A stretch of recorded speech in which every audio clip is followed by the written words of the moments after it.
Are you serious? Are you serious? Okay, folks, we know the Bible tells us in the book of Daniel, chapter 9, verse 27, about the covenant with many. And in the last days, this covenant, which will literally require many nations, is being worked on. Matter of fact, articles just coming out today. Jared Kushner, of course, I reported on this last week, but now there's an article in Bloomberg reflecting on Jared Kushner's meeting last week in the White House with many nations about the Middle East peace. Matter of fact, the headline, Jared Kushner's dreams of a Mideast peace are alive. His strategy of developing a relationship with the Saudi crown prince is a step in that direction, folks. Matter of fact, it could have been easy for anybody to miss it, but what Secretary of State Rex Tillerson got fired and all the other things were going on, shakeups in the White House, people did not realize that Jared Kushner was holding this Middle East Peace Summit right in the White House. And as we reported last week, there were people there from many different nations. Alongside with Jared Kushner was the Israelis. Israel was there. And along with him, a lot of Arab states that came in. Bahrain, Qatar, Saudi Arabia. The Egyptians were there. There was all kinds of nations out of Europe. The Jordanians were there. Look, United States, Canada. We just don't know the extent. There was many nations in the White House talking about humanitarian needs of the Palestinian people that are in Gaza. Now, Hamas controls the Palestinians because nobody represented Palestinian people in this meeting, although they really should have been there. This was all about helping them. But that's part of the peace process, and that is the Palestinian Authority and Mahmoud Abbas, their president, playing hardball to try to get everything he can out of this deal. Remember, they had the deal. The deal they are scratching to try to get right now, they had this deal. It was on the table in 1997. It was on the table in 2000. And Yasser Arafat rejected it twice, saying all or none. But this is a different time. We're in a different set of players, and the Saudi Arabians are participating in this as well. And so as Jared Kushner gets involved, and they have a common enemy here, with Iran being enemies, direct enemies right now with Saudi Arabia and Israel, there's a common enemy which kind of creates unity in a difficult way. But when we're watching and studying biblical prophecy, the Bible tells us that we're going to see a covenant with many. We are going to see it, and we also know that there is all kinds of activity going on in Israel in regards to the building of the third temple. And as all those pieces and parts are getting in place, there's no question. President Trump declaring that Jerusalem is the capital of Israel, and the fact that the moving of the U.S. Embassy to Jerusalem coming up on May 14th, 2018, the 70th anniversary of Israel as a nation, is just huge. Also, there is the announcement by the Sanhedrin court of the half shekel.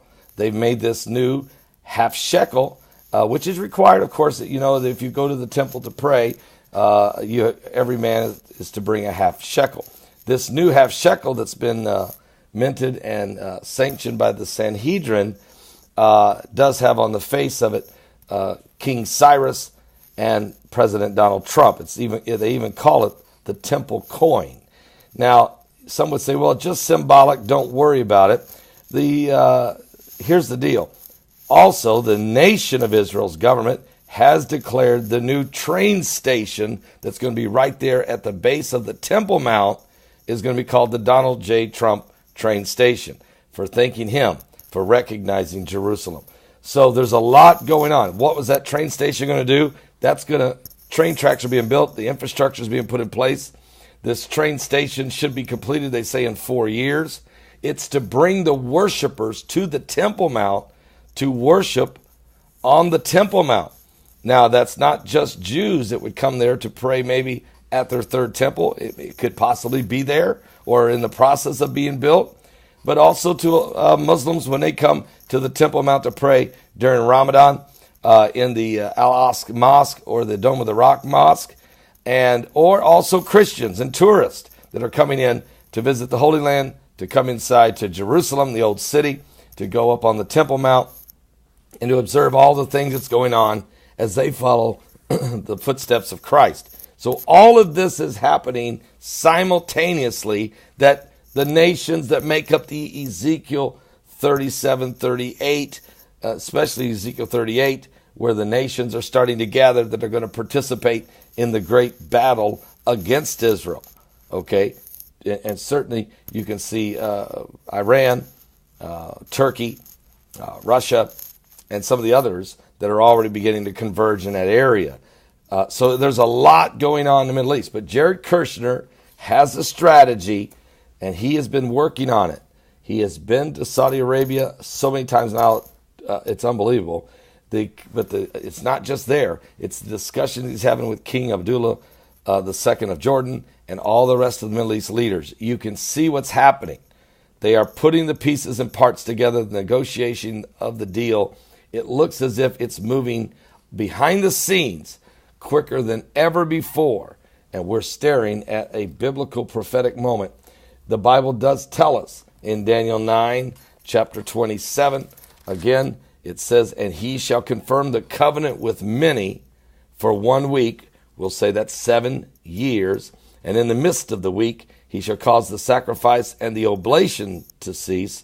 And for the overspreading of abominations, he shall make it desolate even until the consummation, and that determined shall be poured upon the desolate. Jesus said, when you see this, the abomination of desolation, spoken of by Daniel the prophet, stand in the holy place, whosoever readeth, let him understand.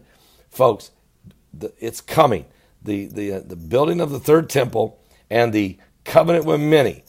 The covenant with many is coming. It is biblical prophecy. And so what does that mean for me and you? What does it mean for you and all of us? It means you need to be right with God. It means, seriously, you need to be born again and call upon the name of Jesus and allow Christ into your heart, because certainly we're living in this last days.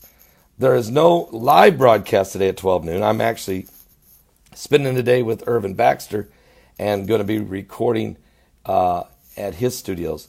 But tonight I'll be with all of you with a live broadcast at approximately 10 p.m. Eastern. It could be a little bit, I could be 10 minutes late, 15 minutes late, due to the fact that I'm having a dinner meeting down here with all the Watchman speakers. But I will do a live broadcast tonight, approximately 10 p.m. Eastern. All right? Let everybody know. I'll be back with more current world events and how they relate to biblical prophecy. We're in, folks, the last days. Are you saved? Are you serious?